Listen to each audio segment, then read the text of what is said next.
Hello everyone, good evening.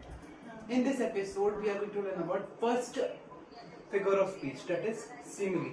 Last episode we have learned a definition. What is figure of speech? Now simile means your comparison. When we compare, जब भी कभी comparison होगा दो चीजों के बीच में, ठीक है, दो डिफरेंट चीजों के बीच में कंपैरिजन होता है. क्या यूज करके? लाइक यूज करके और एज यूज करके. तो वो हुआ सिमिली. ठीक है, तो सिमिली का मतलब क्या? कभी भी दो चीजों के बीच में कंपैरिजन, गर्ल बॉय के बीच में कंपैरिजन या एनिमल्स और एयर के बीच में कंपैरिजन. तो जब भी कभी कंपैरिजन की बात की जाए तो सिमिली वर्ड यूज होगा. ठीक है, simile figure of speech use होगा. अब फॉर्मूला, इसको रिमेम्बर करने का एक फॉर्मूला है, इसको याद रखने का एक फॉर्मूला है, वो ध्यान दीजिएगा.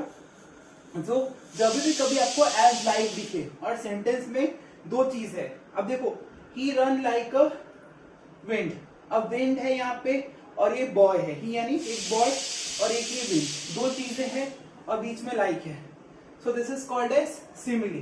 तो यहाँ पे फॉर्मूला में क्या याद रखना है? जब भी कभी कंपैरिजन होगा और वर्ड्स यूज होगा लाइक, एज और बीच में कंपैरिजन होगा, so that is called as simile. Then after, here one more example is that he is as brave as lion. तो lion और boy के बीच में comparison है.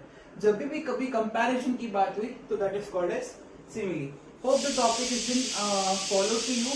You have understood the topic. Follow for more such content and see you in next episode. Thank you.